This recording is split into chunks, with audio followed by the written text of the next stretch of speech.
विद्यार्थियों की पहली क्लास चालू करने वाले हैं। तो आज मैं आपको एकदम पुरानी बेसिक चीज़ें बताना चाहूँगा। तो सबसे पहले गणित में जो नंबर्स होते हैं उन नंबर्स के बारे में मैं आपको पहले बताना चाहूँगा। तो सबसे पहले शुरुआत इसमें होती है रियल नंबर की, जिसको हिंदी में बोलते हैं वास्तविक संख्याएं। तो वास्तविक संख्या आपने पहले पढ़ा होगा, वास्तविक संख्या रेखा को। तो इसमें सारे नंबर्स आ जाते हैं। बेसिकली ये जो नंबर लाइन आप बनाते हैं, सबसे बड़ी संख्या क्या हो सकती है, प्लस इन्फिनिटी, और सबसे छोटी संख्या क्या हो सकती है, माइनस इन्फिनिटी। बीच में ओरिजिन मूल बिंदु होता है। और रियल नंबर में आपके सारे नंबर आ जाते हैं, 1 2 3 और 1/2, ये सारे नंबर। नेगेटिव वाले भी हो जाएंगे, -1 -3/2, सारे नंबर्स। यानी नंबर लाइन्स का मतलब होता है, इसको हम डिनोट करते हैं वास्तविक संख्याओं को कैपिटल आर से। और हमने कैपिटल आर कहीं लिखा है तो इसका मतलब होगा कि हम इन सभी संख्याओं की बात कर रहे हैं। ये जो ब्रैकेट है इसकी ये भी बात करेंगे, ये अंतराल कहलाता है। तो ये नंबर हो गए आपके सबसे पहले रियल नंबर्स। तो रियल नंबर से माइनस अनंत से प्लस अनंत के बीच की सारी संख्याएं आती हैं, धन पूर्णांक, ऋण पूर्णांक और सारी संख्याएं, परमेय अपरमेय सभी आ जाती हैं इसमें। तो अब इसके बाद बात होती है नेचुरल नंबर की, प्राकृतिक संख्या। तो प्राकृतिक संख्या को डिनोट करते हैं कैपिटल एन से। तो ये तो सीधा सीधा होता है, सभी धन पूर्ण संख्याएं जीरो को छोड़कर, यानी नेचुरल नंबर होती हैं 1 2 3 4 डॉट डॉट, ये नेचुरल नंबर्स होती हैं।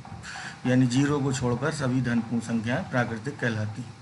अब यहाँ पे हम धन पूर्णांक संख्याओं की बात कर लें। पूर्णांक संख्याएं अंग्रेजी में इन्हीं को बोलते हैं इंटीजर नंबर्स, या इसी को कहते हैं इंटीजर्स। तो इसमें इसको आई से डिनोट करते हैं। और बेसिकली पूर्णांक अगर आई लिखा है तो आप दोनों कंसीडर करके चलेंगे, आई पॉजिटिव भी और आई नेगेटिव भी। आई पॉजिटिव जीरो दोनों में कंसीडर होता है, 1 2 3 ये धन पूर्णांक है, और -0 + 0 इक्वल होते हैं, -1 -2 -3 ये ऋण पूर्णांक। अगर आई लिखा है तो आपको दोनों लेना है, यानी 0 + -1 + -2। अगर आई पॉजिटिव है तो धन वाली, आई नेगेटिव है तो ऋण वाली लेना है। चलिए और इन संख्याओं में आगे बढ़ते हैं। अब इसके बाद बात आती है होल नंबर्स की, पूर्ण संख्याएं। अंग्रेजी में इन्हीं को बोलते हैं होल नंबर्स। इसको डिनोट करते हैं W से। तो होल नंबर्स में आपके सभी पूर्ण संख्याएं आती हैं, 0 1 2 3 4, ये होल नंबर्स कहलाती हैं। अब आती हैं परमेय संख्याएं। परमेय के बारे में आपने काफ़ी पढ़ा हुआ है कि जो संख्याएं P/Q के रूप में लिखी जा सकें और Q 0 ना हो। Q 0 नहीं, P 0 हो सकता है। 0 रियल नंबर से इसको हम 0/1 0/2 कुछ भी लिख सकते हैं, ये आपकी परमेय संख्या है। और आगे बात करें -1/3, ये भी आपकी परमेय है। जो भी संख्या P और Q में लिखी जा सकें, P व Q कोई भी रियल नंबर हो सकते हैं, धन ऋण सब चलेंगे, और बस Q आपका 0 नहीं होना चाहिए। और एग्जैक्ट नंबर होना चाहिए, जैसे पाई है, पाई का मान एग्जैक्ट नहीं होता है 3.14, उसके बाद ये नॉन टर्मिनेटिंग नंबर है। और इसी तरह ई होता है चरघातांकी का, ये आप पढ़ेंगे अभी आगे। तो ये दोनों संख्याएं अपरमेय होती हैं, क्योंकि ये एग्जैक्ट नंबर नहीं है, आसान संख्याएं हैं, ये अपरमेय है। तो जो परमेय संख्या होगी वो फिक्स नंबर होगी, इस तरह नॉन टर्मिनेटिंग नंबर नहीं होगी।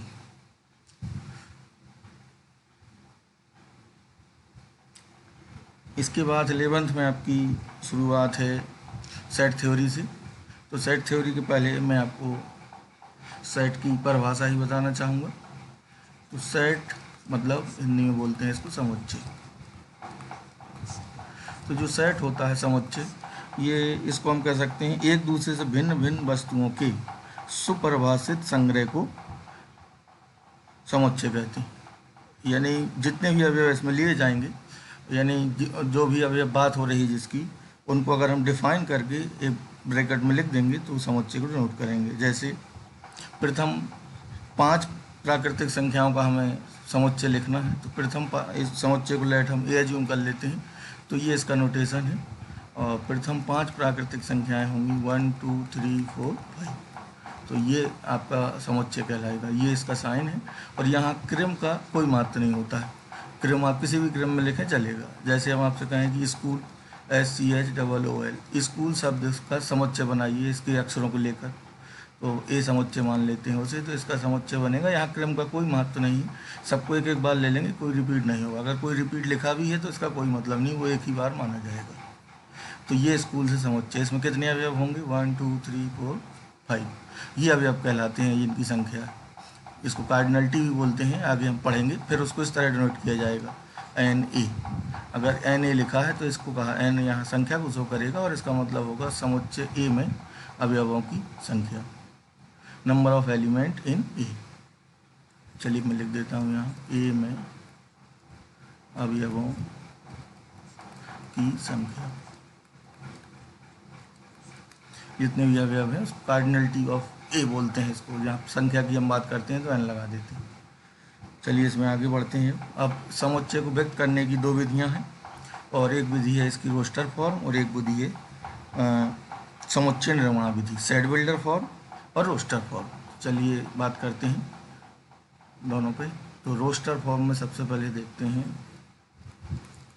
रोस्टर फॉर्म, और एक है सेट बिल्डर फॉर्म, समुच्चय निर्माण विधि।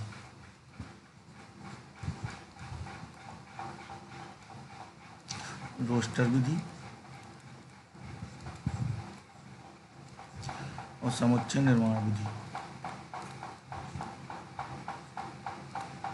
तो इसमें बहुत ज़्यादा आपको दिक्कत नहीं होगी। रोस्टर फॉर्म में सीधे सीधे जब हम एलिमेंट की वैल्यू लिख दें, जैसे हम कहें कि एक समुच्चय है, यही ऊपर वाला एग्जाम्पल ले लेते हैं, A = 1 2 3 4 5, तो ये रोस्टर फॉर्म कहलाएगा जब हम वैल्यू लिखेंगे। इसी को अब हम अगर समुच्चय निर्माण में लिखना चाहें, यानी रोस्टर फॉर्म में सीधे सीधे एलिमेंट की वैल्यू लिखी जाती है, और सेट बिल्डर फॉर्म में इसको थ्योरेटिकल लिखा जाता है। तो इसी को हम सेट बिल्डर फॉर्म में लिख सकते हैं A और A = x, यानी A की वैल्यू क्या है x, और फिर x की जानकारी लिख देंगे सच दैट एज x, और x ऐसा है कि x बिलोंग्स टू नेचुरल, यानी x क्या है नेचुरल नंबर है, एंड x > 1 और <= 5। ये पूरी जानकारी इसकी आ जाएगी, यानी ये पूरा आप कहलाएगा आपका समुच्चय निर्माण विधि। अब ये क्या दे रहा है हमें, ये कह रहा है कि जो x है वो 1 और 5 के बीच है और नेचुरल है, तो फिर क्या होंगे मान x के 1 2 3 4 5, क्योंकि नेचुरल है। तो ये आपका बेसिकली रोस्टर फॉर्म में जब हम इसको वैल्यू रखते हैं एलिमेंट की, और इसमें थ्योरेटिकल लिखा जाता है इनइक्वालिटी के रूप में। तो ये इनकी डेफिनेशन आप कह सकते हैं। अब उस समुच्चय बनाते हैं, फिर इसके बाद इसके प्रकार की बात करते हैं।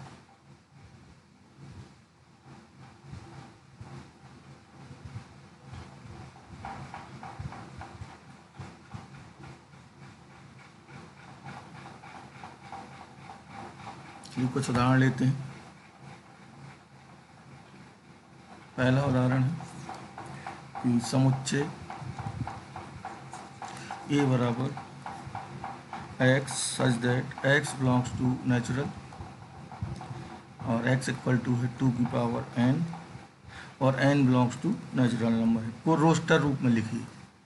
ये अभी सेट बिल्डर में दिया है, अब रोस्टर में लिखना है इसको, को रोस्टर फॉर्म में लिखो। तो अब हमें वैल्यू रखनी होगी इधर, और जानकारी के आधार पर वैल्यू क्या होगी।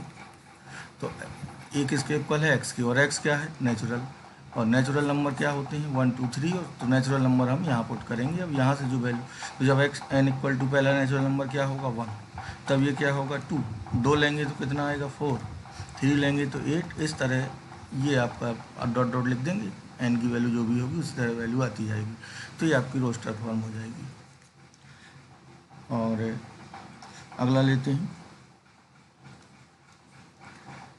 एक समुच्चय है B, और B की वैल्यू है x3, और x3 सच दैट x < 5, और x बिलोंग्स टू W, यानी होल नंबर्स। x क्या है होल नंबर्स है और 5 से छोटा है, तो अब हमें इसको रोस्टर रूप में लिखना है।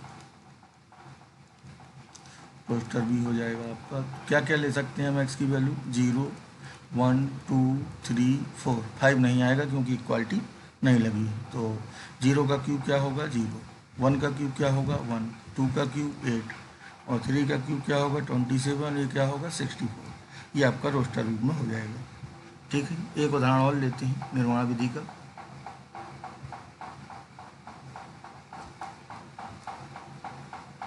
चलिए थर्ड वन है, ए इक्वल टू आपको गिवन है, ए इक्वल टू 0 7 26 63 124 को समुच्चय निर्माण विधि में लिखिए, को सेट बिल्डर फॉर्म में लिखिए। मैं लिखो, ठीक है। तो चलिए देखते हैं इसको। सेट बिल्डर का मतलब है अब हमें इसको थ्योरेटिकली लिखना है। तो चलिए ए तो होगा ही वो। तो सबसे पहले देखिए ये 0 है, ये 7 है, ये है। जरा पिछले एग्जाम्पल को देखें तो ये 1 का क्यूब 1 होता है, उससे 1 सब्ट्रैक्ट कर दें तो 0 आएगा। 2 का क्यूब 8 होता है, उससे 1 घटा है। 3 का क्यूब 27 1 घटा है। 4 का क्यूब 64 1 घटा है। दिस मीन्स ए है आपका x और x such that x equal to N Q minus 1।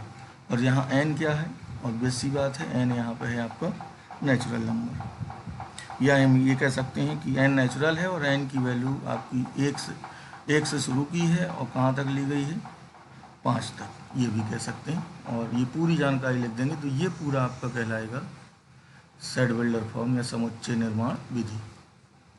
तो ये आप आसानी समझ सकते हैं। यहाँ पर थोड़ा चीज़ों का ध्यान देना है। मैं अंतराल की बात भी कर लेता हूँ तो आपको और क्लियर हो जाएगा।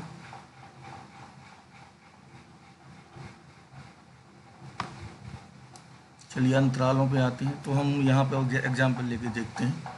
तो ये आपका असमका का मतलब आप जानते होंगे। असमका मतलब होता है जिसमें छोटे बड़े का चिन्ह हो। तो असमिकाएँ यानी इनइक्वालिटी जब लेस, जैसे कहीं लिखा हो x लेस देन 2 या लिखा हो x ग्रेटर देन 2, इसको क्या पढ़ते हैं आपकी x 2 से छोटा है और ये पढ़ते हैं x 2 से बड़ा है। और रियल नंबर की अगर बात हो रही हो तो x 2 से छोटा फिर कहाँ तक हो सकता है माइनस इन्फिनिटी तक। अगर हमें इसी को नंबर लाइन में बनाना हो तो ये मान लेंगे नंबर लाइन और 2 कहीं भी फिर अज्यूम कर लेंगे। तो x की जो वैल्यू है वो कैसी है 2 से छोटी है। 2 से छोटी कहाँ तक जाएगी माइनस इन्फिनिटी तक अगर रियल नंबर की बात है। उसी तरह बड़े में प्लस इन्फिनिटी तक जाएगी।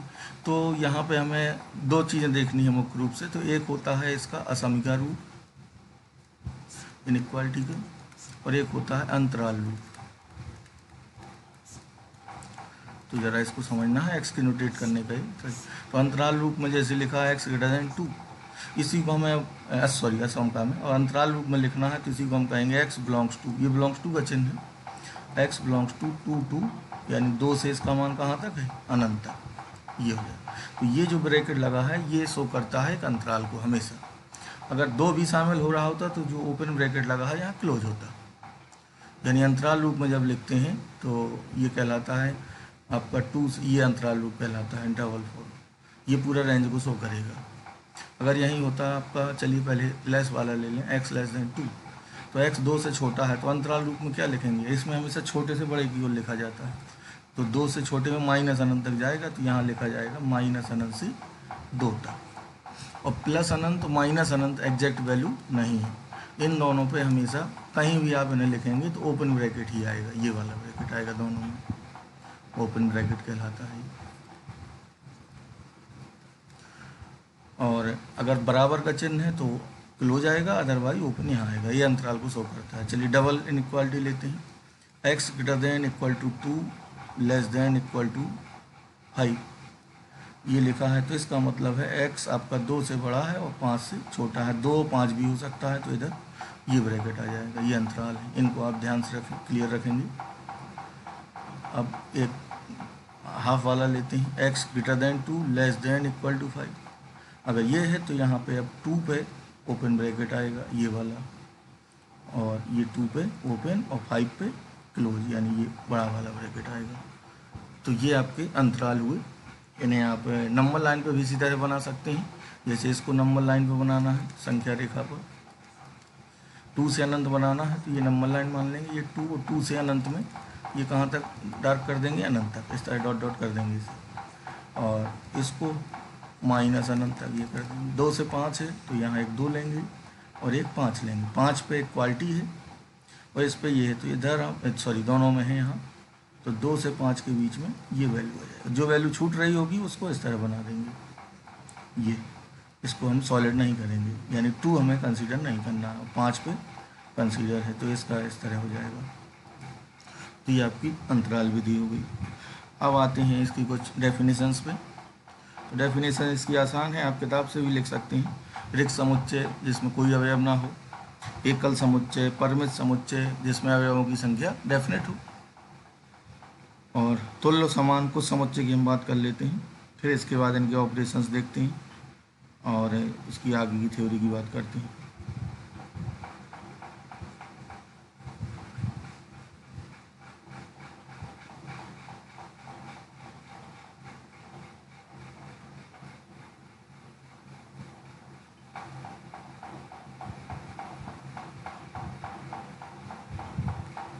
अब है आपका समुच्चयों के प्रकार।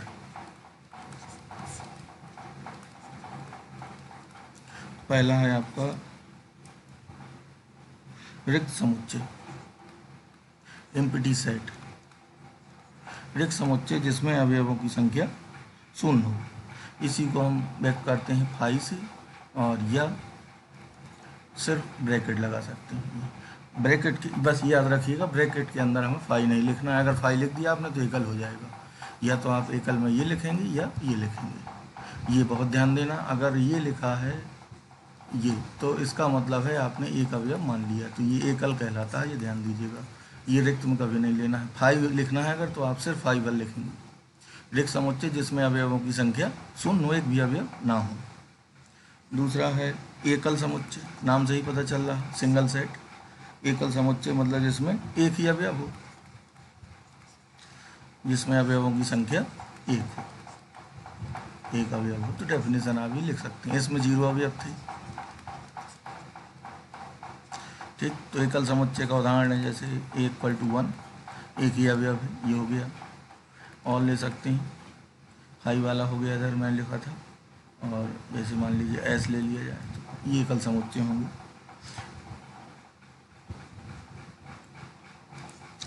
फिर है परिमित समुच्चय। तो परिमित समुच्चय जिसमें अवयवों की संख्या निश्चित हो, परिमित हो, जिन्हें हम काउंट कर सकें, जिनमें अवयवों की संख्या निश्चित हो, निश्चित संख्या में अवयव हो।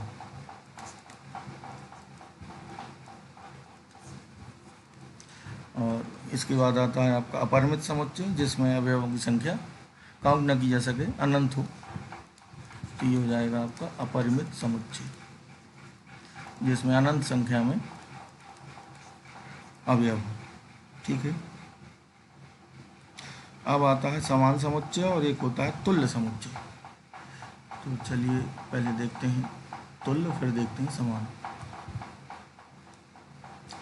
तो तुल्य समुच्चय इक्विवेलेंट सेट, तो बस सीधा डेफिनेशन ध्यान रखना है। तो तुल्य समुच्चय तब होगा कोई दो समुच्चय ए व बी हैं। ठीक है, तो मैं आपको पहले बता चुका हूँ कि एन ए अगर लिखा है तो ये एन ए एन बी, तो इन नोटेशन को मैं अभी लिख देता हूँ, आगे आएगा।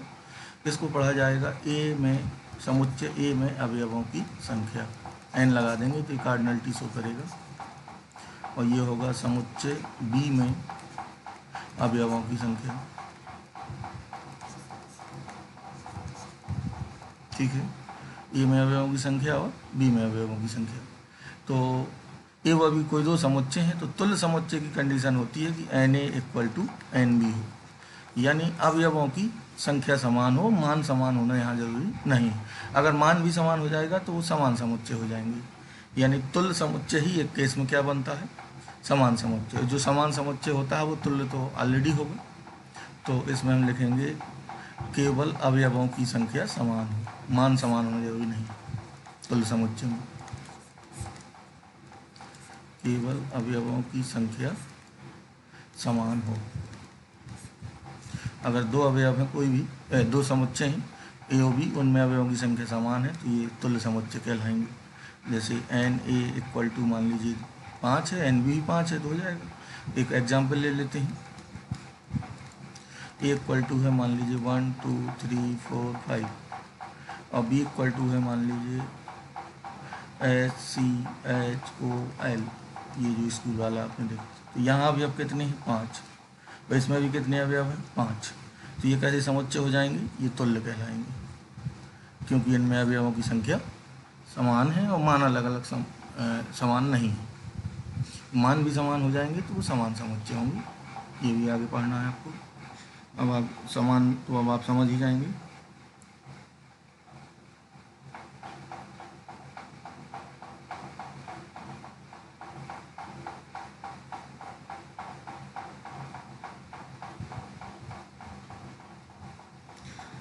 कुछ समुच्चय के ऑपरेशंस हैं, उसके बाद परिमित समुच्चय और फिर कुछ क्वेश्चन देखे जाएंगे।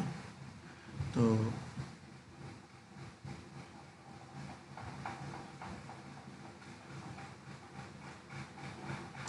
सबसे पहले हम बात करेंगे कोई दो समुच्चय ए व बी। माना कोई दो समुच्चय ए व बी है, ये लेके हम डेफिनेशन की बात कर रहे हैं। तो सबसे पहले यूनियन, पहला है यूनियन ऑफ टू सेट। दो सेट ए और बी है, यानी अब हमें बात करनी है ए यूनियन बी की। तो ए यूनियन बी का मतलब होता है वह सभी मान जो ए और बी में हो, वो कोई मान आपको रिपीट नहीं करना है, यानी collection of all element of A and B, A और बी के सभी अवयवों का समुच्चय। इसको हम थ्योरेटिकली ये भी कह सकते हैं कि इसका मान होता है एक्स और X such that X belongs to A और एक्स बिलोंग्स टू बी, यानी जो यहाँ पे एक्स लिया जाएगा वो या तो ए में होगा और या बी में होगा। अगर दोनों में भी है तो भी इसको एक ही बार लेना है, चाहे ए में ले लें चाहे बी में। तो जैसे उदाहरण लेते हैं, मान लिया ए इक्वल टू है 1 2 3 और बी इक्वल टू है 2 3 4। तो ए यूनियन बी हमें यहाँ देखना है, तो हमें सभी अवयव लेना है जो ए और बी में है। तो ए में कौन सा है? एक एक ही जगह है, ये हो गया। 2 इधर है लेकिन एक ही बार लेना है। 3 और ये क्या आएगा? 4। तो ये आपका हो जाएगा यूनियन, ठीक है। अब आता है इसके बाद दूसरा इंटरसेक्शन। हिंदी में इसको बोलते हैं, यूनियन ऑफ सेट्स को बोलते हैं दो समुच्चयों का संघ या सम्मिलन। संघ बोलते हैं इसका, सम्मिलन यानी मिला के लिखा जाएगा। सम्मिलन ऑफ टू सेट्स, दो समुच्चयों का सम्मिलन या दो समुच्चयों का संघ। अब आगे बढ़ते हैं इंटरसेक्शन। ए इंटरसेक्शन बी, तो ये कॉमन पार्ट वाला है। इसी में अगर ये ए है ये बी है हम मान लें, तो ये इंटरसेक्शन बी का मतलब होगा जो ए और बी दोनों में हो। तो ए और बी दोनों में कौन कौन से हैं? 2 और 3। तो ए में हूँ तथा बी में हूँ, यानी हम यहाँ पे कहेंगे ए इंटरसेक्शन बी का मतलब होगा थ्योरेटिकली एक्स और X such that X belongs to A and X belongs to B. अब गौर से देखिए, इधर था और इधर है एंड, यानी इस एंड का मतलब है कि ए में हो और बी में हो, और इसका मतलब था ए में हो अथवा बी में हो। तो ज़रा ध्यान देंगे इस पर। अब आते हैं अंतर पे। तो ए माइनस बी, दो समुच्चयों का अंतर।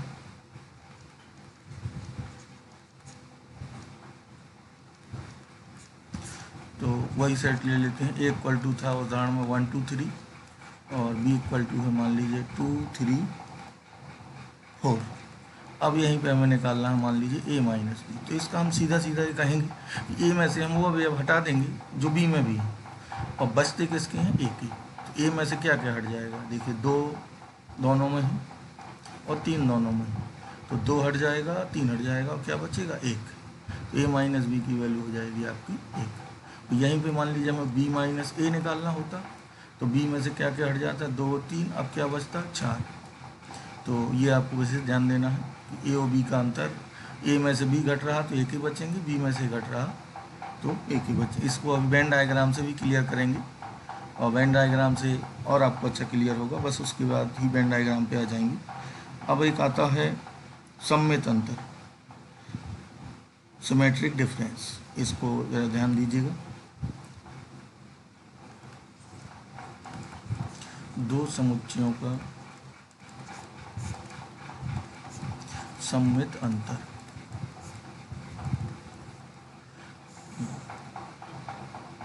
इसी को हम कहते हैं symmetric difference of two set, difference of two sets.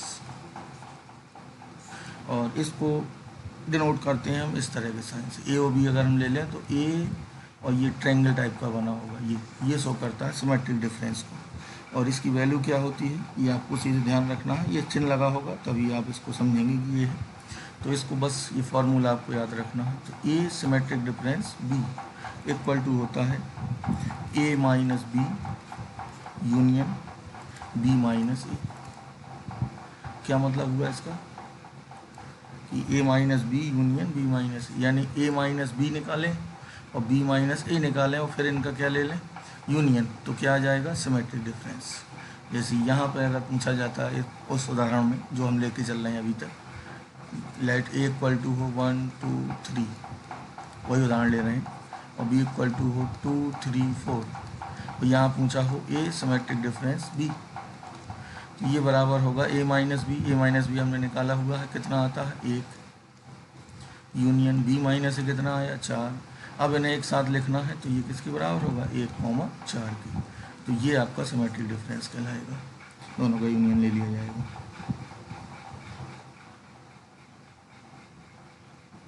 अब आते हैं यूनिवर्सल सेट पे और फिर उसके बाद आते हैं विसंगीत समुच्चय पे।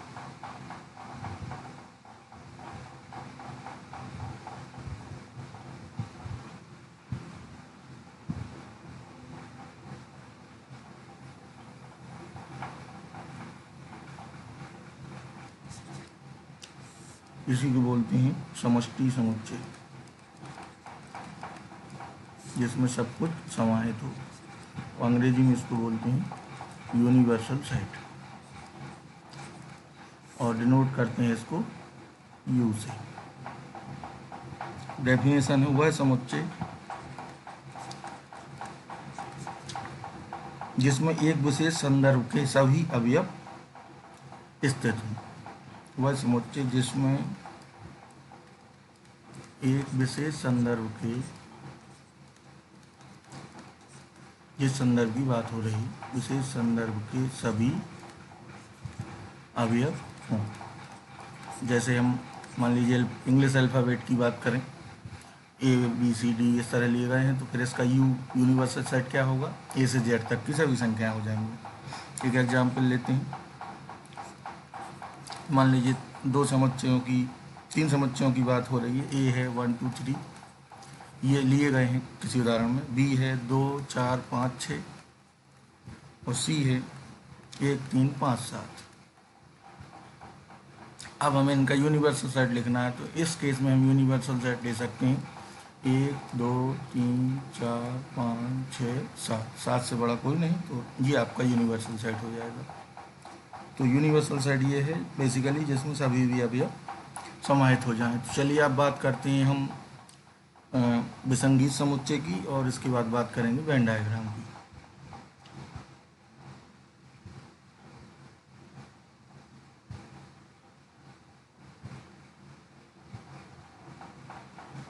तो विसंगीत का मतलब है डिसजॉइंट सेट। विसंगीत समुच्चय अंग्रेजी में बोलते हैं डिसजॉइंट, जिसमें कुछ भी ज्वाइंट ना हो, यानी कुछ भी कॉमन ना हो। तो ए व बी दो समुच्चय हैं, अगर ये डिसजॉइंट हैं, ए और बी अगर डिसजॉइंट हैं, तो ए इंटरसेक्शन बी क्या होगा 5। ऐसे दो समुच्चय जिनमें कोई भी अवयव अभिनिष्ट ना हो, यानी जिनके लिए ए इंटरसेक्शन बी क्या हो 5 हो, कुछ भी कॉमन ना हो, तो वो क्या कहलाएंगे डिसजॉइंट सेट, विसंगीत समुच्चय। ठीक है, अब हम आगे आते हैं वेन डायग्राम। तो वेन डायग्राम वेन साइंटिस्ट थे जो मैथ के, उन्होंने बताया था, और इन्होंने इसके लिए ग्राफ का सहारा लिया था। और ग्राफ में इन्होंने आयताकार बॉक्स लिया। जैसे हम दो, मान लीजिए समुच्चय ए और बी की बात कर रहे हैं, कोई दो सेट है, ठीक है, इनको मान लीजिए हमें वेन, तो वेन आरेख में वेन ने एक आयताकार बॉक्स लिया। इस आयताकार बॉक्स को पूरे को डिनोट करते हैं यू से, ये पूरा यू कहलाता है। इसी के अंतर्गत सारी चीज़ें होती हैं। मान लिया ये है समुच्चय ए और ये है समुच्चय बी। तो जो भी समुच्चय हम कंसीडर करेंगे इसी के बीच में होंगे। और ये बाकी पूरा रेक्टेंगल क्या कहलाएगा, यू। तो यू होता है आपका ये पूरा, और दो साइड जो ए और बी है उसके अंतर्गत दिखाए जाते हैं। इनकी भी वैल्यू हम इनके आधार पर भी ए माइनस बी इंटरसेक्शन बी ए डैश और यू माइनस ए की वैल्यू दिखा सकते हैं। तो पूरक समुच्चय भी इसमें हम बात कर लें, कंप्लीमेंट्री सेट ए घात सी से लिखते हैं उसको, और ए का कंप्लीमेंट्री सेट, या इसे पढ़ेंगे ए का पूरक समुच्चय।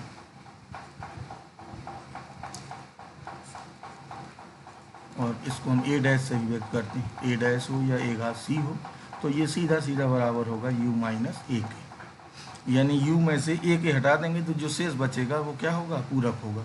तो जब भी ए डैश पूछेगा तो यू की वैल्यू आपको पता होनी चाहिए, यू देगा या क्वेश्चन में आपको कहीं ना कहीं से पता चल रहा होगा। आगे हम वेन डायग्राम फिर से बनाते हैं, सारे कुछ चीज़ों को और दिखाते हैं इसमें। तो सबसे पहले ए यूनियन बी को हम दिखाते हैं वेन डायग्राम में। ये ए है, ये बी है। ए यूनियन बी में हमें सब कुछ ले लेना है, तो ये पूरा शो करेगा ए यूनियन बी को। अब आते हैं ए इंटरसेक्शन बी।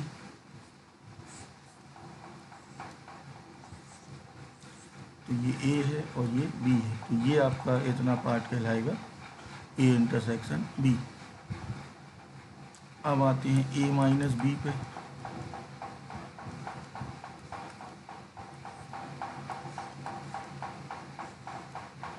ये ए है और ये बी है, तो ये ए और ये बी, तो ए माइनस बी होगा, ए में से बी के सारे हट जाएंगे तो जो बचेगा वो ए माइनस बी होगा। तो ये इतना पार्ट शो करेगा ए माइनस बी को। इसी तरह बी माइनस ए भी दिखा सकते हैं।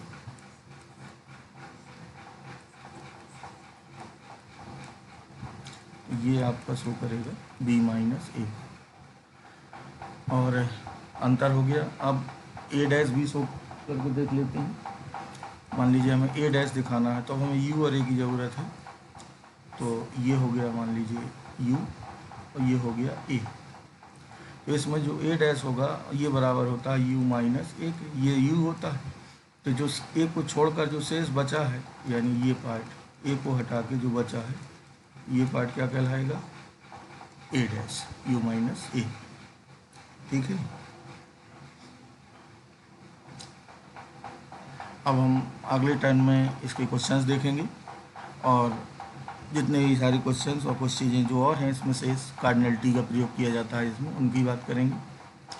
और ये आपका पहला लेक्चर था, और इसके बाद और भी जो समस्याएं हों वो आप ग्रुप में क्वेश्चन डालकर पूछ सकते हैं, आपको सॉल्यूशन मिलेगा।